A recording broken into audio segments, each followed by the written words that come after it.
the last two lectures, we learnt about the concept of a unit cell and what a primitive and a conventional unit cell is. And during these lectures, we kept referring to points in space. We said that on each we talked about points and which can be atoms or molecules. Now, in today's lecture, I am going to formalize this discussion of points, and in formal language this is referred to as a Bravais lattice. So, today's lecture and the next lecture will also be focused on Bravais lattice. So, let us go to a Bravais lattice. What is a Bravais lattice? So, a lattice, and a lattice is an infinite array of points in space. So, any arrangement of points in space, any ordered arrangement of points in space is referred to as a lattice. Okay. Now, for a Bravais lattice, the arrangement and orientation should be identical for each point. So, whichever point you sit and you look from, you should see the same arrangement and orientation. Okay. So, let us look at some examples. Okay. So, and again I will be using two-dimensional space to show an example, but you can do the same in 3 dimensions. So, let us construct an array of points. So, I will take one set of points. So, it has to be an ordered arrangement of points. So, this is an arrangement of points, and so you arrange all these points in a line. Then let us say you arrange some points here.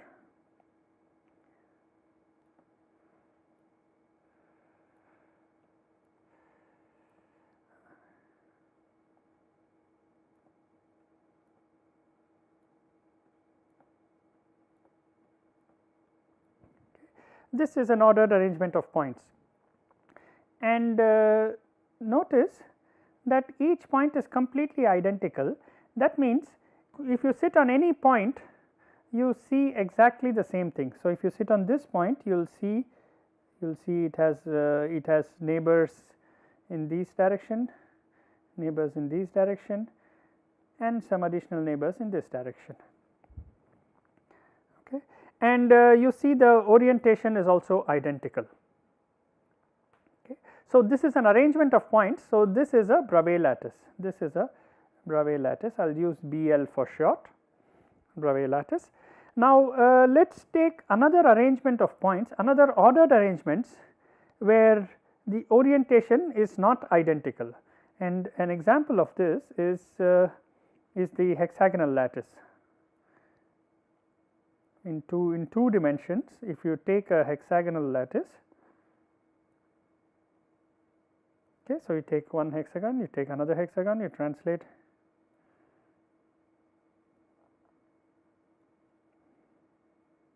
you take another hexagon, you keep doing it in all directions.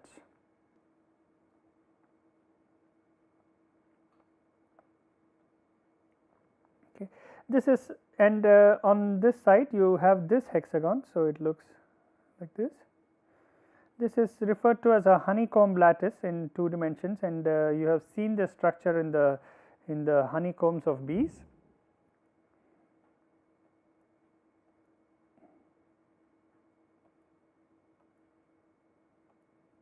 Okay, I'll just for reference, I'll draw some lines connecting these points, so that you can see what the hexagonal honeycomb lattice is.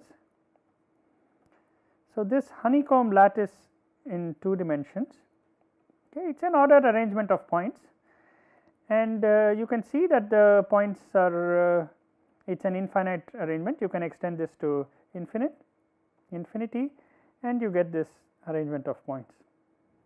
Now, this is not a Bravais lattice. This is not a Bravais lattice, and the reason it is not a Bravais lattice is the following.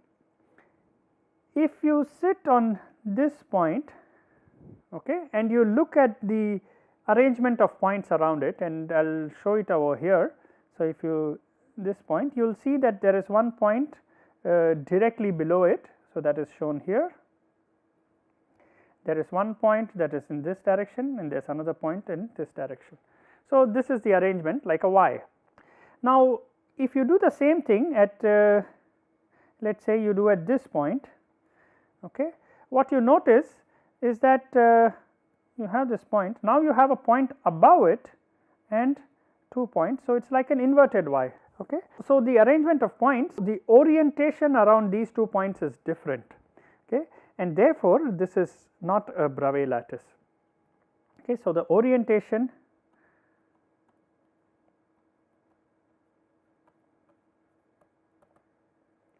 is different.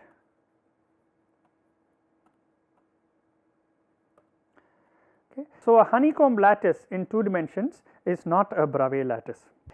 Now, in 3D space you can write the Bravais lattice positions in terms of primitive translation vectors. Okay. So, the Bravais lattice positions are expressible. So, if R refers to a Bravais lattice position, that means it is one of the points on the Bravais lattice, it is a coordinate of one of the points on the Bravais lattice. Okay. So, it is the 3 dimensional coordinate of one of the points on the Bravais lattice, and n1, n2, n3 are integers, okay, are integers. So, that means they are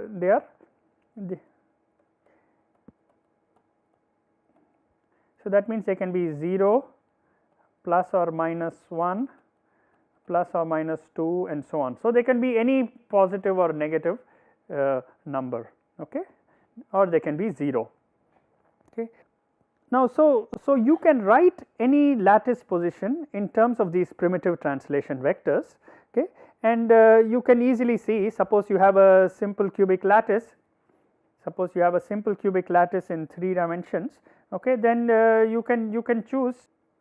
So if you have a simple cubic lattice of size A, and let us say the length of this lattice is A, then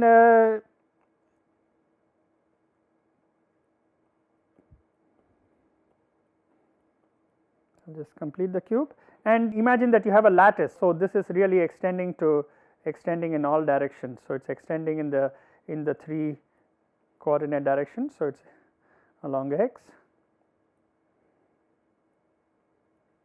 and so on. Okay, I won't bother drawing the whole thing, but you can easily see that if I take lattice translation vectors like this,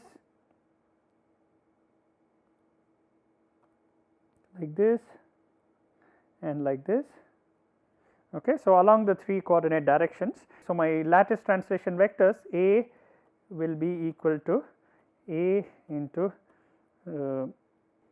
1 0 0, that is along the x axis. So, in other words, I can write this as A I plus B j plus C k, where I j k are unit vector. A I plus A I can just write it as A I, there is no j and k. So, I is a unit vector along the x direction.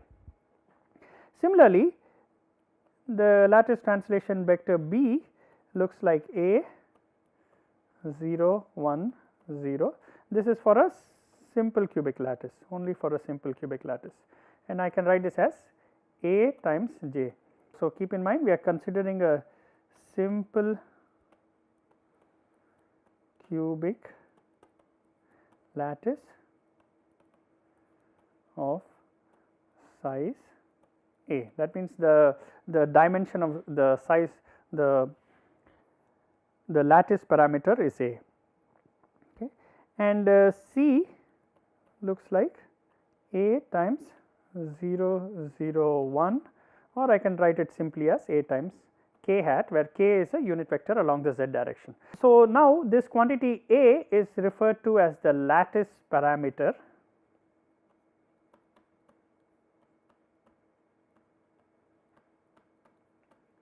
and we can see that in a cubic lattice there is only one parameter. So, the simple cubic lattice has only one lattice parameter. Okay. Now, what is important is that you can write any point as a linear combination of these vectors, and that is very easy to see in the simple cubic lattice. So, if you have any point, it will be either some linear combination of these, where some integral linear combination of these. Okay, and we will look at this more closely. Okay. So, let us look at the primitive translation vectors. So, let us take an example, and I will take 2D as an example, because you can see that 3D is not very easy to draw. So, let us take a lattice that looks, and I will take a lattice. I won't take a square lattice. I will take a slightly, I will take an oblique lattice. So, these are the points on the oblique lattice, and that should be sufficient.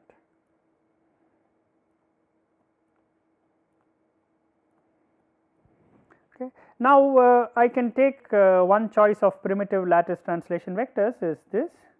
I take this as A. Now, I have only 2 primitive translation vectors, since I am looking at a 2D lattice, and let us say I take A and B as my lattice translation vectors. Let me call it A1 and B1 just for convenience. Okay. Now, you can see that any point. So, if I take let us say I take this point, okay, I can write it as 1, 2, 3 times A plus B. So, this I can write it as 3 times A plus B. Okay. So, it is written exactly as an integer linear combination of these primitive translation vectors. Okay. Now, I said that this combination is not unique. Okay. So, what is meant by that? Okay. So, let me take exactly the same thing, okay, but I will choose 2 different, I will take a different choice for the translation vectors. Okay. So, let me take, let us be a little extreme, let us take this, and let me take this. Okay. So, in this case A remains the same. So, or I should use A1 and B1. Okay. In the first case I had A1 and B1. Okay. Now, I have A2 is same as A1, but B2 is not the same as B1. Okay. And in this case I can write the same point as 2 A2 plus B2. Okay. And you can see this. Let me use a different color. So, let me use the violet color. So, you can see that if I do this plus this plus this. So, you can clearly see that A2 plus A2 plus B2 gives you this lattice point. Okay. And I should mention that this is the origin. So, the origin is same as 0 A1 plus 0 B1 or 0 A2 plus 0 B2. Okay. So, you can see that the primitive lattice translations are not unique. Okay. So, you can express them, and you can write as you can choose, I can choose either A1 A2 as the primitive translation vectors, or I can choose A2 B2 as the primitive translation vectors. Okay.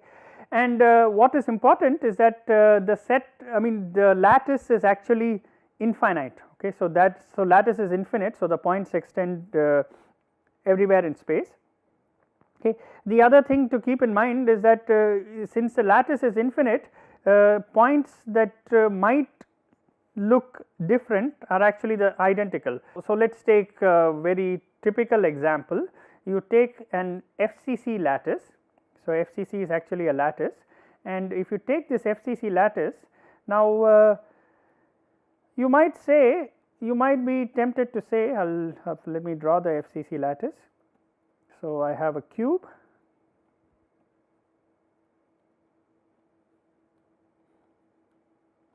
you have a cube, and you have all its face center points.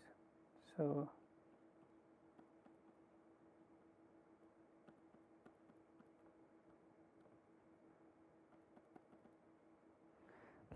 and you have all the face centers. So, let me draw the face centers in a different color. So, these are the 6 face centers. So, imagine you have a lattice, you have a set of infinite points where infinite cubes and their face centers. Okay, this is the back face.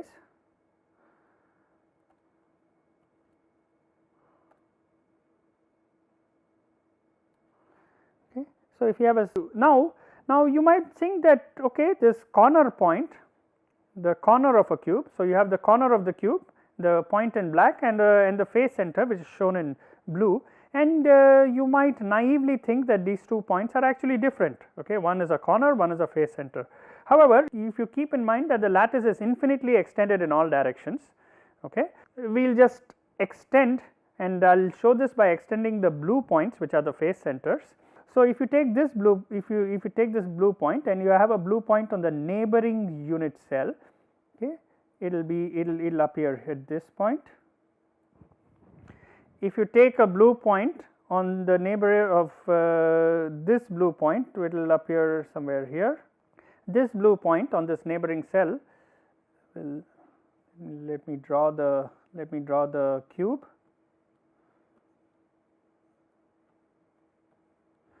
Okay. So, this blue point will be at the center of this face. Okay. Now, you have a blue point that is in the center of this face, okay, and in the center of this front face, and that I will show it here. And you have a blue point that is center of the rear face, and that I will show it here. Okay. Now, you can see this, that if I take these blue points, if I take this blue point, connect it to a blue point in the neighboring face, neighboring cell, and make this connection. Okay. And now, you also keep in mind that there will be a cell behind this, directly behind it. Okay. And you can see what I am trying to say, that if you take all these points, okay, there will be another cell behind this and cell behind this. You will take all these blue points from the cells, and it will appear that there are the corners. Okay. And now, the black points are actually they appear to be at the face centers. So, the black points which are originally the corners, so that is most easily seen here. So, you can see that this point, okay, now appears like a face center point. Okay. So, the point is just by shifting the cube a little, a point that was at the corner of the cube now becomes a face center. Okay. What we are trying to say is that whichever point you sit on, okay, you will see the same orientation, okay, and you can convince yourself. So, you look around this point, you will see 4 neighbors along these directions. You look around this point, you see 4 neighbors, 4 in plane neighbors. So, essentially all the lattice points are identical, okay, even though they appear to be different. And in fact this is the definition of the Bravais lattice. Okay. You can also verify this for the BCC case. For the BCC lattice also you can verify that all the points are identical. So, there is no difference between the corner point and the body center point. And as I said, you can use many different primitive lattice translation vectors to describe the point. So, let me just show you the primitive translation vectors for an FCC lattice.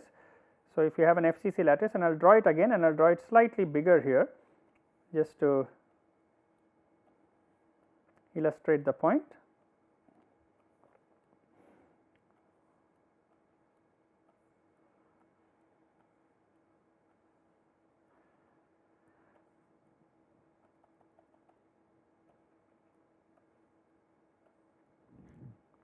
So, one choice I can take is the following.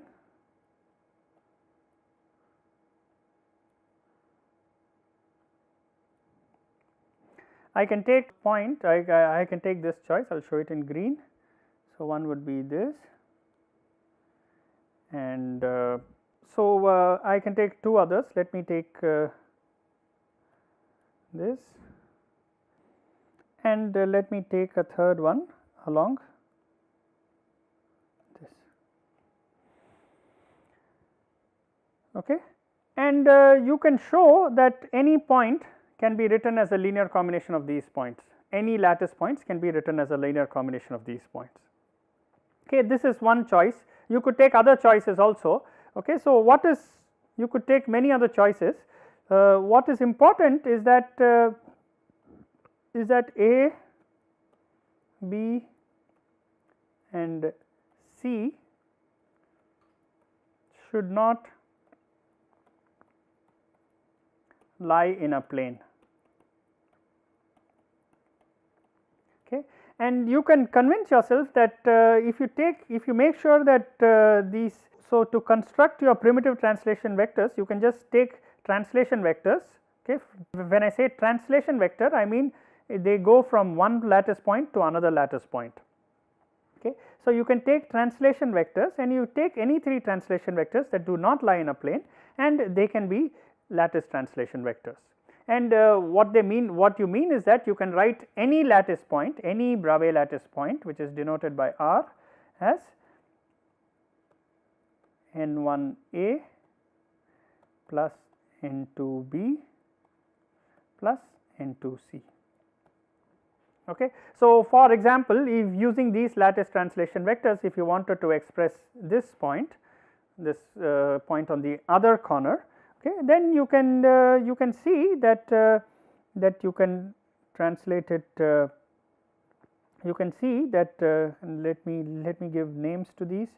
So, let me call this A, B and C. Okay. Then yes, so you can see that this can be written as so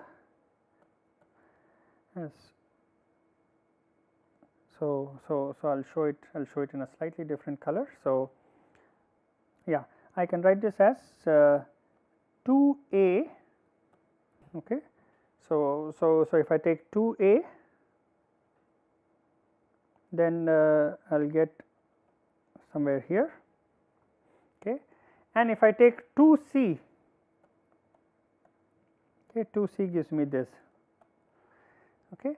And if I add these two, you can see that you will end up in a corner that is one, you will end up in the corner of the neighboring cell. So if I take 2A, I will end up here. Now, if I take 2C from here, so C takes along this side face. So now this will be of the neighboring cell. So it will leave you, it will take you to this point 2C. Okay. So this is 2A plus 2C. It will take me to the point on this neighboring cell, on the cell that is directly behind, and then I bring it back here. So that is minus B. Okay. So 2A minus B plus 2C will correspond to this point. So this point, and let me show it in orange, okay, is 2A minus B plus 2C. And you can write any lattice point in a combination of these primitive translation vectors. Okay.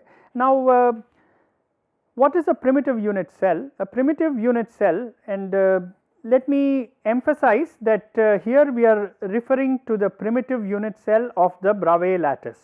Okay. So, of the Bravais lattice. So, we are referring to the primitive unit cell of the Bravais lattice. This is a volume of space that when translated through all the Bravais lattice vectors, it fills the space without overlaps or voids. Okay. It should fill the space without overlap or voids. Okay. And what that means is that it should contain exactly one point, because if you take all, if you make all translations, then you should get all the Bravais lattice points. Okay. And so the number of translations that you have, okay, it should be as many as the number of lattice points. Okay. And so the number of primitive cells that you should have should be the number of Bravais lattice points. So therefore, each primitive cell should contain exactly one lattice point, and again the choice is not unique. Let us look at an example just to be just to get things clear, and let me take the example of a square lattice. So in 2D, again I am working in 2D just because it is easier to represent on the screen. So, if we take a square lattice in 2D, okay, and you imagine that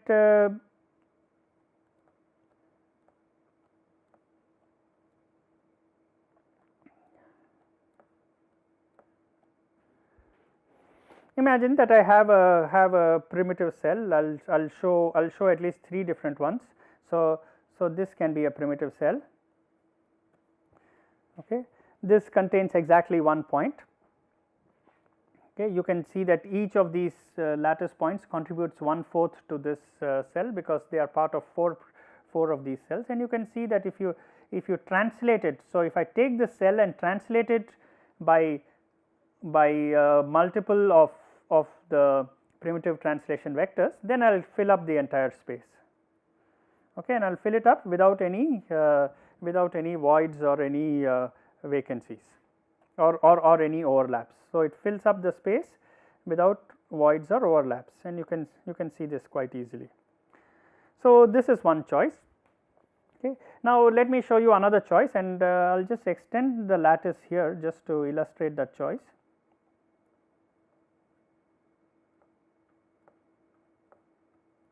Now, let me take a cell that looks like this, and you can see that if you extend it, you again fill up space without any voids or overlaps. Okay, and you can again see that you fill up the space without any voids or overlaps. Okay, you can make things more. I mean, these are, it looks, you don't have, your cell does not have to be square. Okay, you can take different shapes of cells.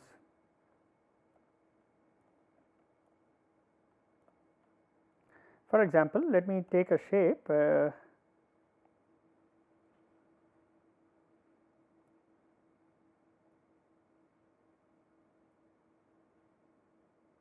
me take something like this. Okay, and again you can see that if I take the same cell shape and I translate it here, okay, then I translate it downwards. Okay,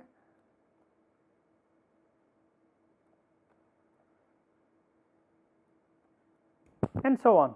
Okay, and I can again fill up space without any voids or overhangs. So, I can translate it either to the side or vertically. Okay. So, the choice is not unique. Okay. Now, there is a nice relation between the between the lattice translation vectors and this primitive unit cell. Okay. Now, it turns out that since the primitive cell contains exactly 1 point, okay, you can define these primitive translation vectors. So, you can define primitive translation vectors. So these are special primitive translation, and I will just illustrate these here. Okay, so these are, let us say here, this is an example.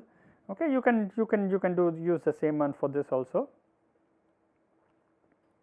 Okay, and the idea is that if you had this, if you have these primitive translation vectors, okay, then you can get the size of the primitive cell by looking at the space enclosed by these. Okay. So, in 2D,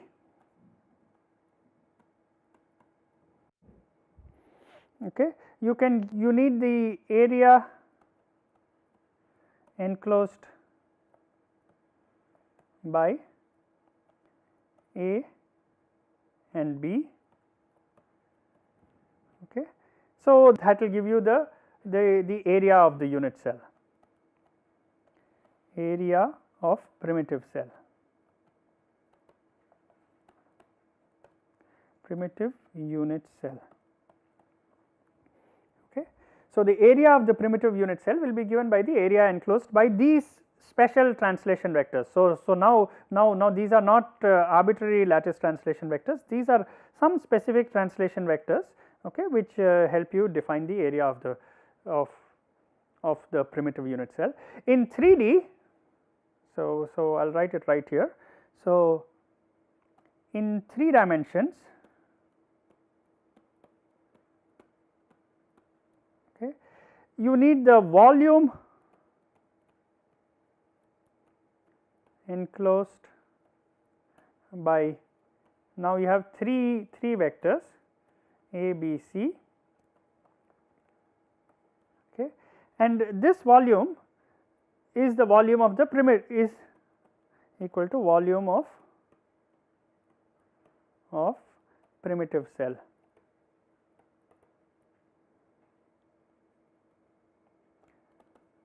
Primitive unit cell. And what is important is that this is a volume that contains exactly one point. Okay, this is a volume that contains exactly one point. So if you take the volume of the primitive cell, I can write it as A dot B cross C. This is the volume of the primitive unit cell, and this is the volume that contains exactly one point. Okay. Now, what are the Bravais lattices in 2D? In 2D, there are exactly 5 types of Bravais lattices, okay, and I will just illustrate them. Okay. So they are the square. So the square lattice is where the points exactly form a square.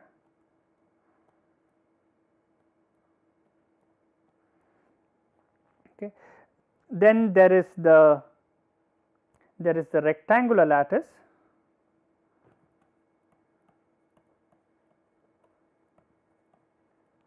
And in this rectangular, you can have 2 types of rectangular lattices. You can have what is called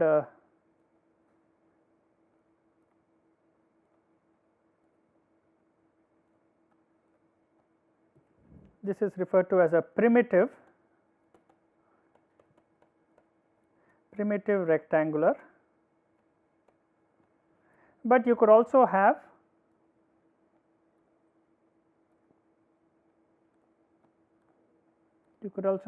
something called a centered rectangular. This is a centered rectangular, and I do not have to tell you, I mean, the shape of rectangles and so on. Okay, but you can see again that each lattice point is identical. Okay, there are 2 others. Okay, so you have these 3. There are 2 others. One is called an oblique lattice, and we already saw some of these. So here you have you can a set of points, and they are at some angle.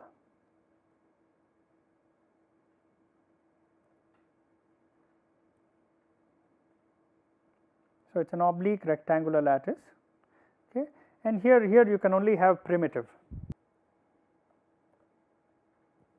Okay. Then the last one is a triangular lattice,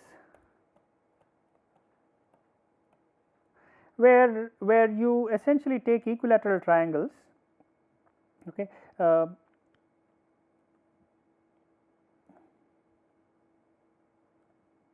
and you make a lattice with these equilateral triangles.